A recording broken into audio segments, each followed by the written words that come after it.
for Alan and for Frederica, for VR, do you think there's specifically anything that you think it's going to become an immersive thing for that's what somebody's job is every day, where they're constantly plugged into the VR environment to do AEC tests, or do you find it only, see it only as a augmentation and kind of a partial environment that people will be using? And same with machine learning. It seems like you kind of reiterated that there's things that are good, and it needs to be something that's a combination of human and AI involvement. And just where do you see that line? Or do you see it a fine line?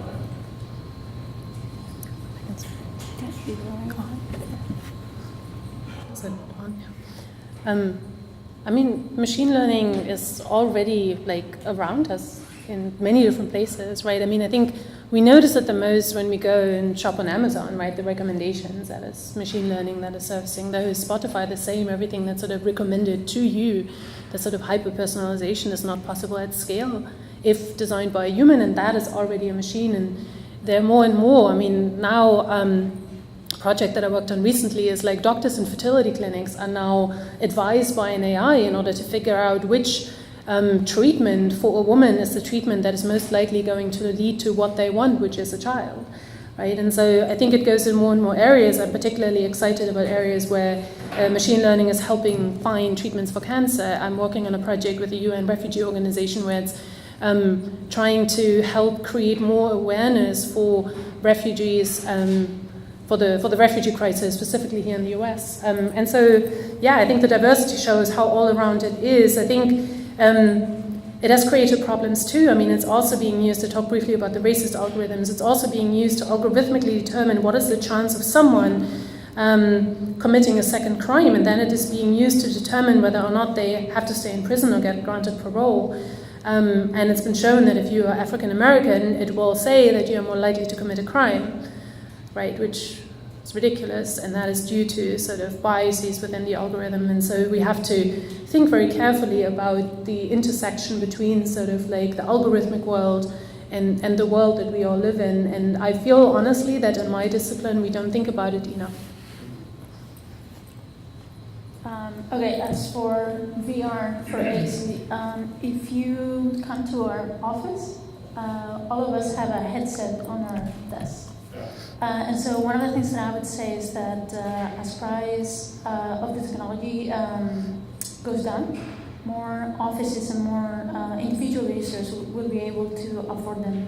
And right now, VR, the issue that it has is that it's very isolating, whether we do everything that I just showed you or not. But there, just yesterday we had a new headset by Dell. And Windows has another one for mixed reality. So I just think that the moment when you can switch between being in an augmented reality world into a virtual reality world, which both have very different use cases, but the moment you can do that, I think, we'll be able to use it on an everyday basis for everything. You can just have these sleek glasses on, and that would be it. So my only wish is that we only do that for AEC and not for like everything else. I don't know if any of you has watched Black Mirror, but I'm afraid a little bit of the side effects of all of this technology being always warm. And for Randy, for the super user, do you think that, because right, as you said, that's the 1%, but does that need to be a greater percentage of the people out there, or is it useful as a minority group, or do you think? Yeah, great question. I think the super user needs to be 100%. I think it's just you are the super users. It is the 1% currently, and my goal, what I'm working towards, all my research right now is how can we get more and more and more to think the way you think, to cut to the chase, to find the more effective way about going about doing things, not falling back on old habits, keep upping your game without going through the multiple pain points. So the ultimate goal is to have it reach 100%. I don't think it's going to happen right away, but that's the new paradigm. Any questions?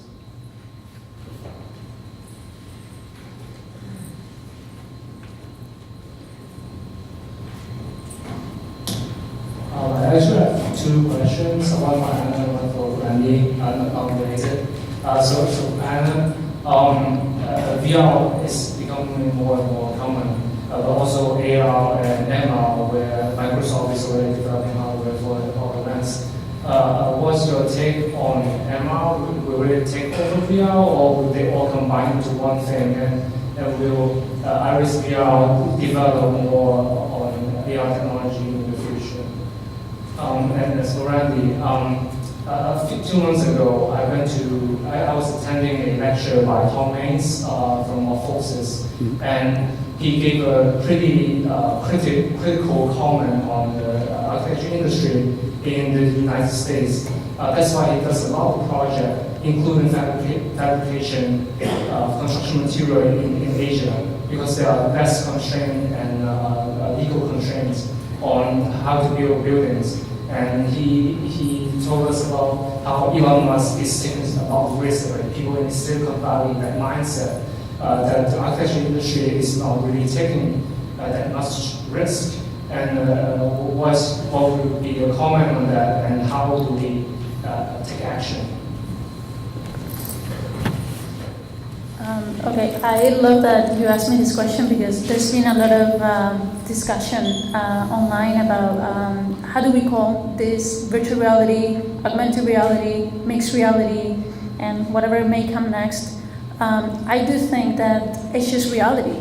The truth is that right now you're all getting messages on your phones, and are those real? Yeah, they give you some sort of emotion. And in terms of AEC right now, our phones allow us to capture the reality around us, and we make that digital.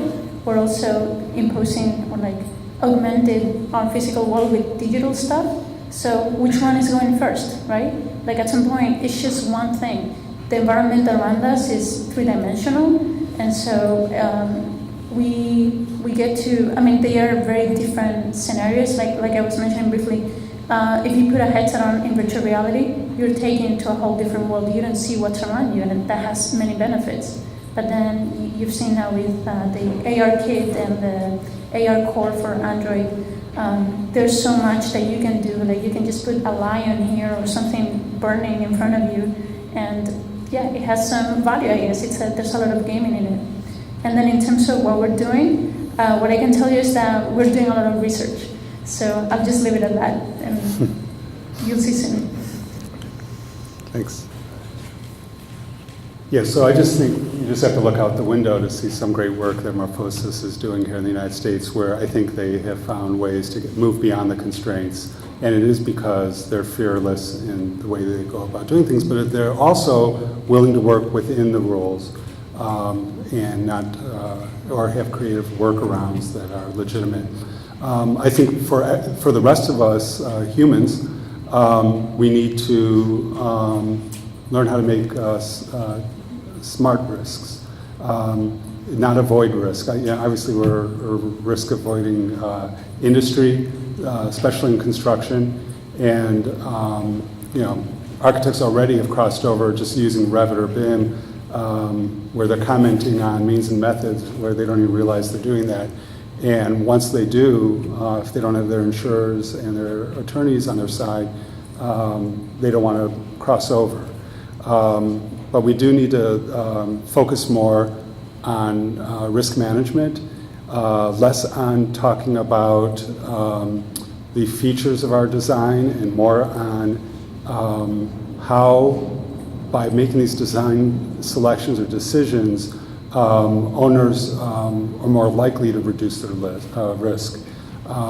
It's that diagram I showed where our ultimate goal is to work towards certainty, and the way we can help them down that path and explain, once they make a design decision, how it is a more certain future that will evolve from that decision, the more likely that, and tell that story, the more likely I think that risk will no longer become the dividing line right now between the haves and the have-nots.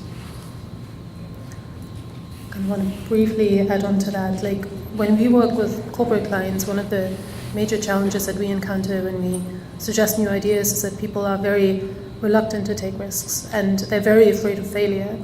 And I understand that, like in an industry where you actually like build things and make bridges and objects that shouldn't break, right? But a fundamental problem is that, like, if we sort of go and we use more algorithms, we're sort of leaving the world of certainty, and everything becomes probabilistic. And so in my practice, I find myself a lot of times trying to get people to feel comfortable in a world where everything is a probability.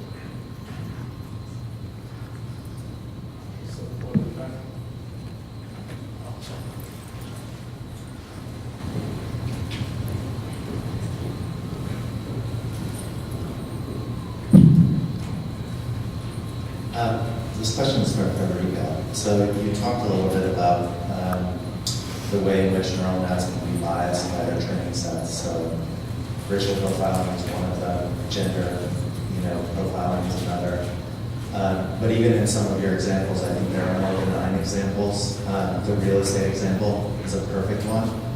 Real estate listings are known for rebranding entire neighborhoods and erasing histories of people, locations, things like that. I'm curious, as a business unit, particularly after being acquired and having sort of new goals and new responsibilities from a corporate standpoint, what motivations and incentives you have to combat bias in your projects? That is a really good question. Give you one anecdote. If we found that when we analyzed our data for the real estate one, if an apartment is described as spacious, the size is typically below average. So it sort of shows that the data itself goes in certain directions. So let me zoom out on this question a little bit, right? So basically what machine learning does is like make decisions at scale. Right, which is why it's so great for like hyper-personalization, recommending to you the song that you like, right? But the flip side of that is like you can do harm at scale, right? And so that's sort of why I feel that as a profession, we need to adopt sort of a stricter ethics than we currently have, where we sort of say do no harm because you can do harm at scale, right? The problem, of course, is that you're sort of embedded indeed within an economic reality, and there are certain pressures. And to that I can say that like every single one of our research reports has one chapter that is dedicated entirely to the ethics, the ethical questions, to motivate ourselves to think about it and to also have conversations with people that know more about ethics. I was originally actually trained as a philosopher, so I like to sort of think about that as well when I sort of write these reports. So we do think about it and we do try to hold ourselves accountable. Now that is sort of self-policing, not everyone does it. We've also refused clients who we didn't want to work with because we didn't agree with what they wanted to do, but most likely they found someone else. Regulation does push you in a certain direction. In Europe, there's a lot more regulation that I think really protects the rights of the individual. Specifically the fact that in Europe you own your own data and you can get the data that people use to make decisions about you. And honestly, I think we need more of that here in the US.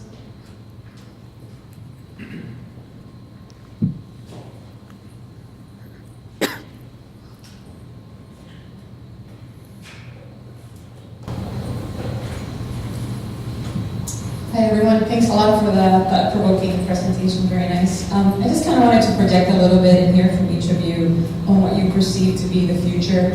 What are some of the, say in the next 5 or 10 years, where do you see VR or immersive technologies going in terms of use cases? Federica, if it's fair, I know you mentioned not having an architectural background, but you spoke of having clients that are coming back and saying, hey, are we up to par, where could we go? Maybe a little bit of that information. And Randy, from your perspective, where is our profession going? I think the DNA of the architect is changing, as you alluded. So I wanted to hear more as to what you guys see in the, say, 5-10 year future, where maybe with AEC. Okay, that's a question that is really hard to answer, but I'd say that we have had firms reach out to us and be like, oh, now I can see my model in virtual reality. I don't need to make renders anymore. So suddenly a team that was dedicated to making high quality, 7-8 hour rendering quality type of render, that's, those people who were working on that, those are out of the picture. So as real-time engines get better and allow us to do all the making of lights and getting really, really close to what reality will feel like, there's some sort of automation that has been that will push some jobs out of the picture. Then I'd say,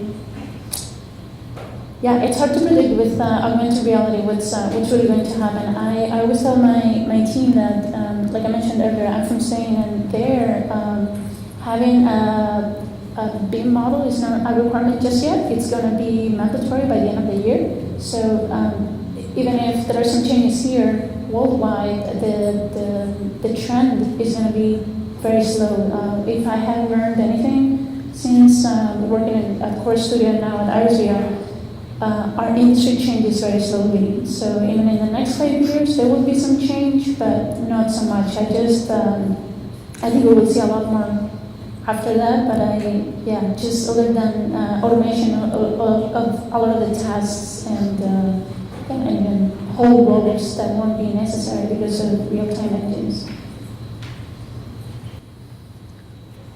So what I'm excited about when it comes to the environment that we live in and the promise here of like machine learning is that we could use these algorithms in order to regulate heating, air conditioning, electricity, lighting in a way that it's efficient, and so that could help us save resources, and I think that would be really great. I'm also actually excited about some of the possibilities of VR, if I may sort of comment on that.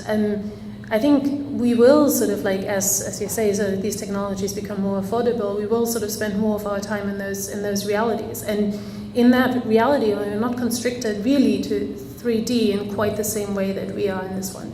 And so what I'm excited about, I have a friend who's sort of like creating VR experiences for non-Euclidean spaces so that you can get an intuition what it feels like to move in a space that fundamentally behaves differently than the one that we're used to. And those spaces, they will need objects and sculptures once we sort of live in them. And also, VR, I think, is going to be really interesting. So, for example, in my work, we represent language in a multi-dimensional space, typically 256 dimensions, because that sort of captures a lot of the richness that is part of the language that we use to communicate with one another. I cannot inspect that space, which is in part where some of these biases come from, that sort of come in there because I can't see them, because I'm still a visual creature. And so I think it would be really interesting to use VR also to create better experiences, to explore some of these high-dimensional worlds that we are already using, but that we currently have no means to get an intuition for.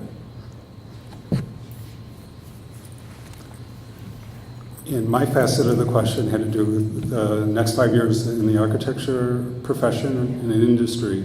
And I don't see the changes happening either in terms of technology impacting the profession, nor regulations. I think the biggest one is actually a demographic one. And I know this is a little strange coming from a professor, but I have the entire final semester graduates in grad school, and I have the entire student body of the sophomores that go through a construction sequence of courses that I teach. And it's like two different species right now. The last 3 years of the current 18, 19, and 20-year-olds are Gen Zs. And they are, in some ways, an absolute combination of every dream attributes of the best qualities of boomers and Gen Xers and Gen Ys. With none of the liabilities or downsides. They really care about the environment. They're very open-minded. They're incredibly loyal. They're very hardworking. And I know this is generalizations, but I play a game where I look around, the lecture hall with 125 students, 19-year-olds, and I can't pick out one that doesn't match those qualities and others. And why I think this will impact the profession is, in 5 years from now, I would be very frightened to be a millennial. Because whatever it is on your wish list, they don't have it. They're not asking for the moon. They're not, and this isn't a criticism at all. They recognize that it's not enough being one thing, and so they want to be multiple things. One real quick example, the current cohort of graduate students, when they have dual degrees, it's, when you really talk with them about it, it's the gaming the market to try to get a good job. So they'll even get an MBA with an architecture degree, thinking they'll go on to design buildings. But as any employer, hiring employer, knows, you're way too valuable with an MBA to just design buildings. The current, 18, 19, 20-year-olds who have, whether they're dual degrees or more likely minors, it's because they really care about these multiple facets. They want to bring them together. They see themselves as hybrids, not just as cookie cutter professionals that just sort of fit in and take the exam and so on. So I'm really excited to see where the profession goes next 5 years, just due to the demographics. Any other questions? Okay, no more questions. Well, thanks all.